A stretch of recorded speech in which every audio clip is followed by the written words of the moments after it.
کیا اذان کے دوران نماز پڑھ سکتے ہیں؟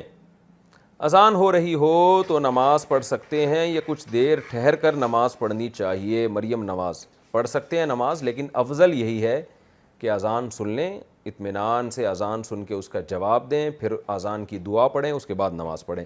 رسول اللہ صلی اللہ علیہ وسلم نے فرمایا کہ جب مؤذن اذان کہے تو فقولوا مثل ما قال المؤذن، تو وہی الفاظ دہرایا کرو جو مؤذن کہہ رہا ہے، لیکن حی علی الصلاۃ اور حی علی الفلاح پہ لا حول ولا قوت الا باللہ کہا کرو۔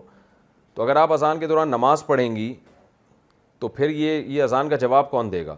تو اس لیے بہتر یہی ہے کہ اذان کے دوران اذان سنی جائے، انہی الفاظ کو دہرایا جائے کہ اللہ ہم بھی اقرار کرتے ہیں کہ تیرے سوا کوئی عبادت کے لائق نہیں، اور پھر آخر میں درود شریف پڑھ کے نبی صلی اللہ علیہ وسلم پہ دعا پڑھی جائے، اللہم رب هذه الدعوۃ التامہ والصلاۃ القائمہ آت محمدا الوسیلۃ والفضیلہ وابعثہ مقاما محمودا الذی وعدتہ انک لا تخلف المیعاد۔ آپ نے فرمایا جو اذان کا جواب دے اور یہ دعا پڑھے، حلت لہ شفاعتی، میری شفاعت اس کے لیے لازم ہو جائے گی۔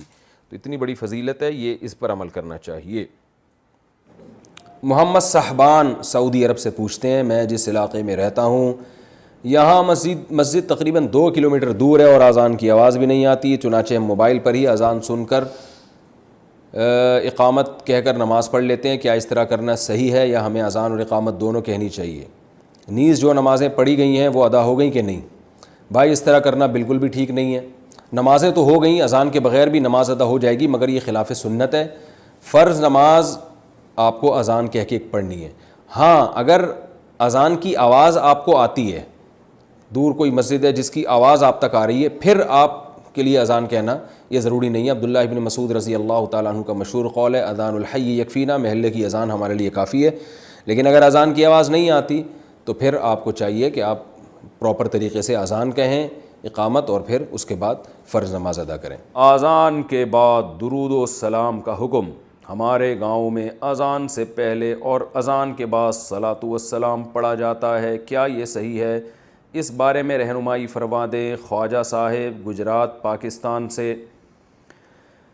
دیکھو بھائی، اللہ کے رسول صلی اللہ علیہ وسلم نے جو ہمیں اذان بتائی ہے وہ اللہ اکبر سے شروع ہوتی ہے اور لا الہ الا اللہ پہ ختم ہوتی ہے۔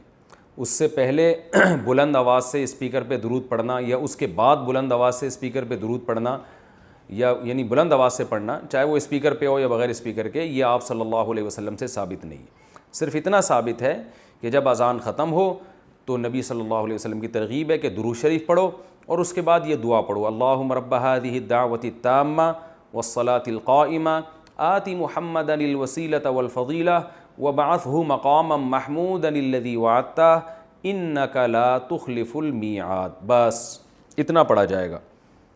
تو اس سے پہلے اور بعد میں جو پہلے تو درود شریف ہے ہی نہیں، لیکن اور اسپیکر پہ پڑھنا ہے تو اپنے طور پر کوئی کسی بھی وقت درود شریف پڑھ سکتا ہے، کوئی پابندی نہیں ہے، لیکن اسپیکر پہ جب آپ پڑھیں گے یا اذان سے پہلے بلند آواز سے پڑھیں گے تو لوگ یہی سمجھتے ہیں کہ یہ اذان کا حصہ ہے۔ تو جو کام رسول اللہ صلی اللہ علیہ وسلم نے نہیں کیا، صحابہ نے نہیں کیا، وہ کام اگر آپ ثواب سمجھ کے کریں گے تو وہ بدعت ہو جائے گا۔ لوگ کہتے ہیں اس میں حرج کیا ہے، درود شریف ہی پڑھ رہے ہیں نا اور کوئی غلط کام تھوڑی کر رہے ہیں۔ تو میں ان سے ایک سوال پوچھتا ہوں کہ اچھا ٹھیک ہے، جب اذان ختم ہوتی ہے لا الہ الا اللہ پہ تو آپ ساتھ میں محمد الرسول اللہ بھی لگا دیا کریں بلند آواز سے، یعنی مؤذن کو حکم دیں لا الہ الا اللہ محمد الرسول اللہ۔ ظاہر ہے جب مؤذن یہ الفاظ پڑھے گا تو اس سے پوچھیں گے نا بھائی اذان تو لا الہ الا اللہ پہ ختم ہو رہی ہے، تو تم نے محمد الرسول اللہ صلی اللہ علیہ وسلم، یہ محمد الرسول اللہ تم نے کیوں لگایا؟ تو وہ کہے گا بھائی اس میں حرج کیا ہے، میں غلط تو نہیں کہہ رہا، لا الہ الا اللہ کا مطلب کوئی اللہ کے سوا عبادت کے قائل نہیں، تو ہم اس کے بھی قائل ہیں کہ محمد صلی اللہ علیہ وسلم اللہ کے رسول ہے، تو میں نے کہہ دیا تو پابندی تو نہیں ہے نا شریعت میں محمد رسول اللہ پڑھنے پر۔ ہم کہیں گے واقعی محمد رسول اللہ پڑھنے پر پابندی نہیں ہے بلکہ ترغیب ہے، لیکن اس موقع پہ نہیں ہے، اس کے علاوہ کسی اور موقع پہ آپ پڑھیں۔ تو یاد رکھیں جیسے اذان جہاں ختم ہو رہی ہے لا الہ الا اللہ پہ، تو ختم کرنے میں جب ہم قرآن و سنت کو فالو کر رہے ہیں تو اذان جہاں سے شروع ہوتی ہے تو شروع کرنے میں فالو کیوں نہیں کرتے، اس میں اپنی طرف سے کیوں ہم نے درود شریف بڑھا دیا ہے؟ تو اس لیے یہ عمل غلط ہے، اس سے اجتناب کرنا چاہیے۔